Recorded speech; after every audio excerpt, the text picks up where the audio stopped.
Good morning.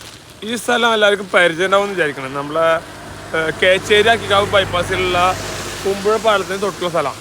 ഞാൻ ഇന്ന് പറയാൻ പോണത് ഭയങ്കര ഈ റൂട്ടിൽ ഏറ്റവും ഡേഞ്ചർ ആയിട്ടുള്ള സ്ഥലത്തിനാണ്. ഇത് കുറച്ച് ദിവസം ഞാൻ ഈ വീഡിയോ എടുത്തിടണം വിചാരിച്ചിട്ട്. കാരണം എന്ന് വെച്ചാൽ അത്രയധികം ആക്സിഡൻറ്റ് ഈ സ്ഥലത്ത് വരുന്നുണ്ട്. അത് അറിയാത്തവരാണ് കൂടുതൽ. കാരണം അജാതി ബെൻഡാണ് ഇവിടെ വരുന്നത്. ഭയങ്കര ബെൻഡാണ്. നമ്മൾ ഫുള്ളൊടിച്ചാൽ വണ്ടി മറിയുകയും ചെയ്യും. കണ്ടില്ലേ, 2 ദിവസം മുന്നേ അവിടെ വണ്ടി പോയിട്ട് അവിടെ മറിഞ്ഞുള്ളൊരു ഇതാണ് സ്ഥലമാണത്. ഇവിടുത്തെ ബോർഡ് ഒരു പ്രാവശ്യം ഒരു ലോറി വന്ന് അവിടെ കയറിപ്പോയി. അത് അവിടുന്ന് ഇവിടുന്ന് ഒരേപോലെ ഡേഞ്ചറുള്ള സ്ഥലമാണ് തിരിവ്.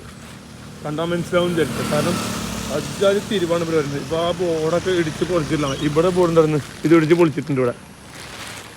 ഇതിപ്പോൾ അവിടുന്ന് വരുമ്പോൾ അക്കിക്കാവിൽ വരുന്ന റോഡ്, പന്നേരം വരുന്ന റോഡ്, ഇത് കേച്ചേരുന്ന റോഡ് ഭയങ്കര ഡേഞ്ചറാണ്. കാരണം എന്ന് വെച്ചാൽ ഫുള്ളൊടിക്കൽ ആൾക്കാർക്ക് പെട്ടെന്ന് ശ്രദ്ധിക്കാത്ത തിരിവ്. അത്ര വലിയ തിരിവാന്ന് ആരും പ്രതീക്ഷിക്കില്ല.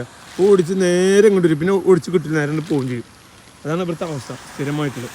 അപ്പം നന്നായിട്ട് ഓടിച്ചെടുക്കണം. പടച്ച് വരുന്നവർ നല്ല ശ്രദ്ധിക്കുക. നമുക്ക് ഇതൊക്കെ ഇടിച്ച് പൊളിച്ചിട്ടില്ല. കുറച്ച് ദിവസം മുന്നേ അവിടെ ഒരു പോണ്ടിച്ചേരിയിൽ വണ്ടി എടുത്തിട്ട് 3 ആൾക്കാരെ മരിച്ചത്. 3 പേരാണ് മരിച്ചത് അന്നത്തെ ആക്സിഡൻറ്റിൽ. അപ്പോൾ ആ വണ്ടി നോക്കിയാൽ ആ വണ്ടി ഫുള്ളായിട്ട് അപ്പുറത്തെ ട്രാക്കിൽ കയറിയത്. ഒരു ടയർ മാത്രം ഇവിടെ ഉള്ളൂ, അതൊക്കെ ആ ട്രാക്കിൽ കയറിയത്. ഇതിവിടെ അടുത്ത് തന്നെ ചൂണ്ടൽ ആരോഗ്യ ആശുപത്രി ഉണ്ട്, കുടുംബാശുപത്രി ഉണ്ട്, അതുപോലെ വില്ലേജ് ഓഫീസ് ഉണ്ട്. ഇതാണ് സ്ഥലത്തിൻ്റെ കറക്റ്റ് കോർണർ വരുന്നത്. നമ്മളിത് ഇവിടുന്ന് വരുന്നവർക്ക് ഈ സ്ഥലം കാണില്ല. ഇവിടുന്ന് ഇത് തിരുവാന്ന് അവർ ശ്രദ്ധിക്കുകയില്ല. അജാതി കുഴിച്ചിട്ട് ഓരോ വണ്ടികളും വരിക.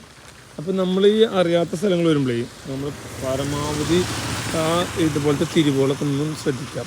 അത് ശ്രദ്ധിച്ച് വരിക. നമ്മൾ ഓവർ സ്പീഡ് വരാണ്ടിരിക്കാൻ ശ്രദ്ധിക്കുക. കാരണം വെച്ചാൽ ഇപ്പം ഒടിച്ച് വന്നാൽ പിന്നെ ഈ ട്രാക്കിൽ നിന്ന് കിട്ടില്ല. നമുക്ക് ട്രാക്കിൽ അപ്പുറത്തേക്ക് എന്തായാലും ഓട്ടോമാറ്റിക് കയ്യിൽ നിന്ന് പോകും. നല്ല പടയാണെങ്കിൽ ഒരു ആവറേജ് ഒരു 60 സ്പീഡൊക്കെ നമുക്ക് ചവിട്ടി ഒതുക്കുകയും ചെയ്യാം. ഒരു 80-90 സ്പീഡാണെന്ന് നമുക്കൊന്നും ചെയ്യാൻ പറ്റില്ല. എന്ന് വെച്ചാൽ അജാതി വളവാണ് ഇവിടെയൊക്കെ വരുന്നത്. അപ്പോൾ പരമാവധി ശ്രദ്ധിക്കുക. ആക്സിഡൻറ്റുകൾ കൂടിയോണ്ടാണ് ഞങ്ങൾ വീഡിയോ എടുത്തത്. അത്ര ആക്സിഡൻറ്റുകൾ ഇവിടെ ഈ കോർണറിൽ വരുന്നുണ്ട്. അത്യാവശ്യം ആൾക്കാർ മരണപ്പെടുകയും ചെയ്തു.